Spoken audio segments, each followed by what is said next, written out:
What is up, guys? It is RSC6414 here, back with another video. This time I'm reviewing WWE Elimination Chamber. Overall, I gotta say, most of the matches were good with the exception of a few, and the ending of Elimination Chamber kind of put a bad taste in your mouth at the end. Other than that, good pay-per-view, and let's go ahead and get to the review.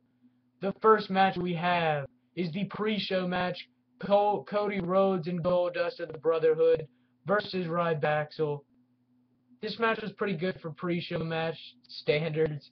It got a decent amount of time compared to others, about maybe 7-8 minutes, back and forth action.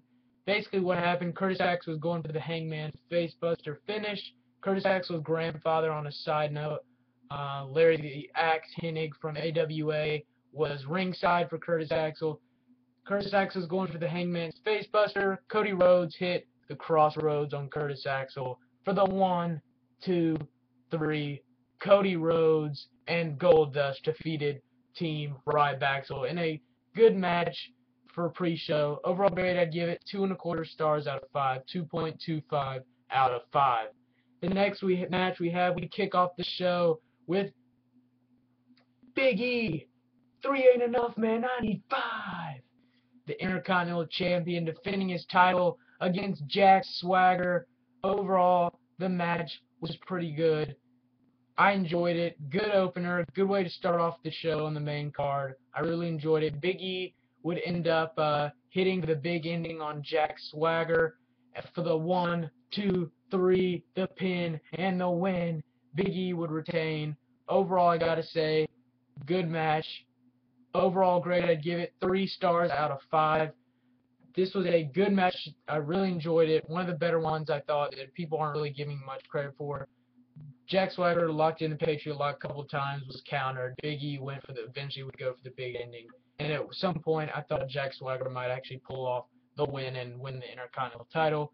But Big E retains. We'll see where he goes from here, if he'll keep feuding with Swagger and the Real Americans, or if he does not. We shall see what happens. And yeah, so the next match we had was the Tag Team Championship match. The New Age Outlaws defending the tag title belts against the Usos. The New Age Outlaws being the tag team champions. Overall, I gotta say, this match was pretty good as well. Back and forth action. Jey Uso would go for a super kick. He would connect on Road Dogg. He would take out Road Dogg.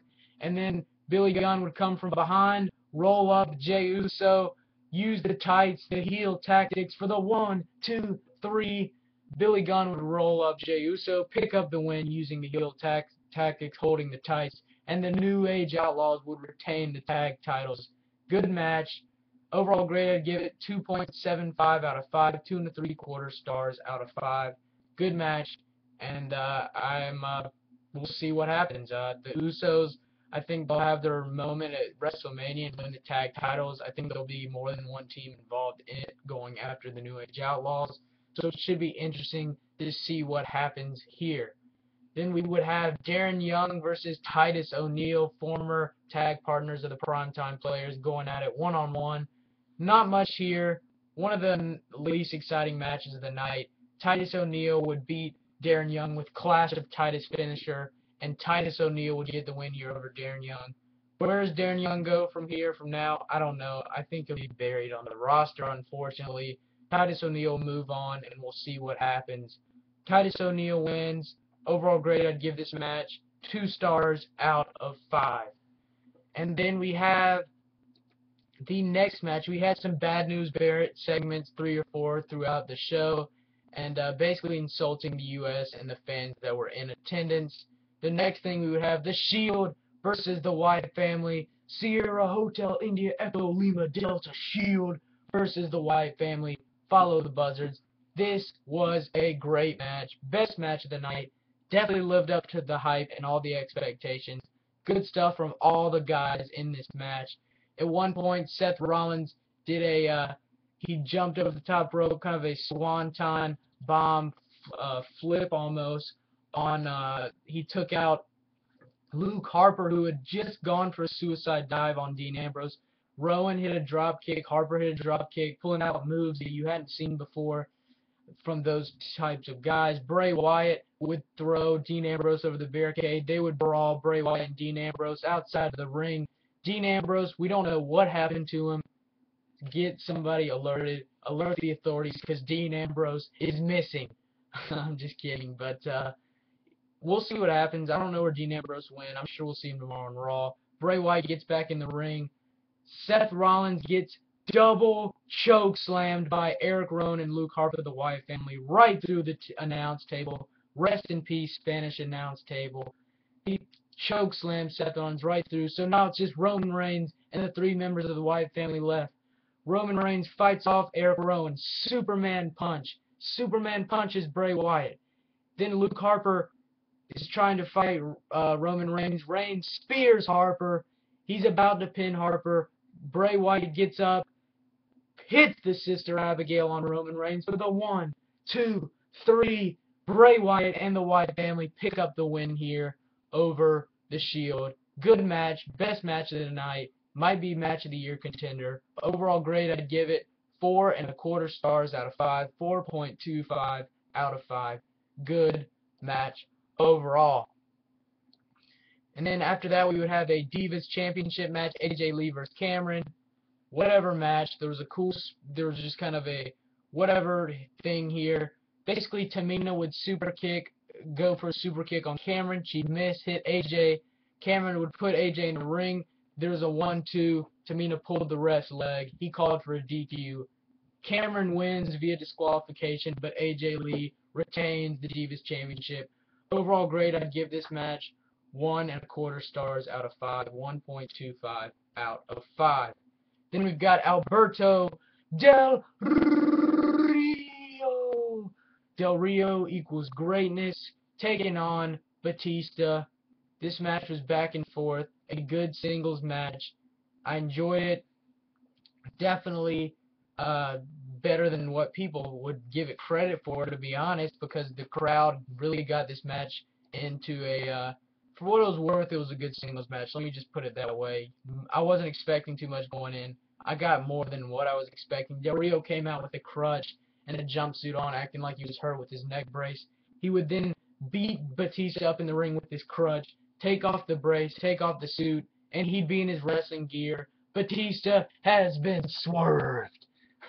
But basically, Batista would end up fighting off Del Rio. He would Batista bomb Del Rio for the 1, 2, 3. This match got about 7 or 8 minutes, maybe 10. Batista would pick up the win via the pin and the win with the Batista bomb. Good overall match. And then we have the main event of the evening, the Elimination Chamber match for the WWE World Heavyweight Championship. Batista versus Del Rio. The rating I'd give it would be 2.5 out of 5, 2.5 stars out of 5 on the side note. And then the main event, like I said, Randy Orton defends the WWE World Heavyweight Championship in the Chamber versus John Cena versus Cesaro. We the People versus Christian. One more match versus Bryan. Yes, yes, yes. Versus Sheamus. And we just have a good match here. A good chamber match, in my opinion. Back and forth. Sheamus would enter first. Then you'd have, it would be Sheamus versus Cesaro. Bryan would enter third. Christian would enter fourth. Cena would enter fifth. And Randy Orton would enter sixth. Christian would eliminate Sheamus at one point. Kicked Randy Orton, who locked himself in the cell. I mean, not in the cell, but in the little pod, the plexiglass pod. Sheamus would kick that. That was a pretty sick spot. Sheamus would be the first to be eliminated when Christian would hit a frog splash off the top of the Elimination Chamber pod. He would pin Sheamus for the 1, 2, 3. Christian would eliminate Sheamus. Then you would have Daniel Bryan hit the running knee finisher on Christian for the 1, 2, 3. Christian would be the next person to be eliminated. And then you would have John Cena lock in the STF. Cesaro at one point had a Cesaro swing that was 30 times. John Cena would lock in the STF on Cesaro. Cesaro would tap.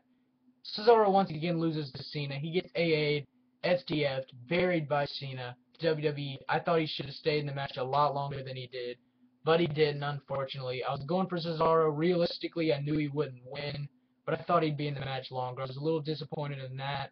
Cena would, the Wyatt family's music would hit, the lights would go off, the Wyatt family would come into the chamber, beat the crap out of Cena. Randy Orton would RKO Cena for the 1, 2, 3. Randy Orton would eliminate John Cena with the Wyatt family's help.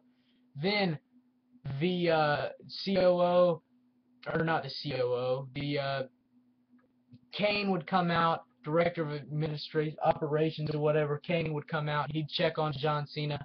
Daniel Bryan would hit the knee off the top rope. He would take out Kane because Kane's been interfering in Daniel Bryan's matches the past few weeks. He would take out Kane.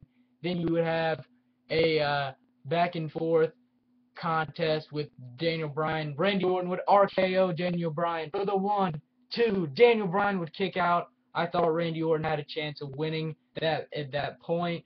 Then towards the end of the match, Daniel Bryan, I thought he was doing this. Yes, yes. I thought there was a chance Daniel Bryan might actually win. He'd go for the running knee. He would connect, but he would be going for the top rope, and Kane would punch Daniel Bryan out of nowhere. He would get up.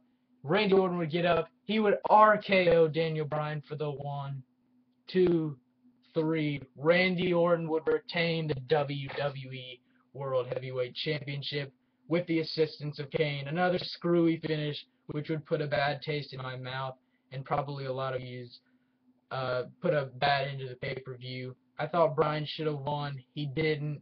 I think hopefully he can win the title for his WrestleMania moment, but he keeps getting buried and getting screwed over, which I really don't like. I'm getting tired of it. I hope he can win the title at Mania because I'm going. That'd be really cool to see him win it in person. So we'll see what happens from here on out. Randy Orton retains. Overall grade, I'd give this match 3.5 out of 5. 3.5 stars out of 5 is what I give the Chamber match. Hope you enjoyed this video. Check out my other videos and subscribe. Thanks, guys.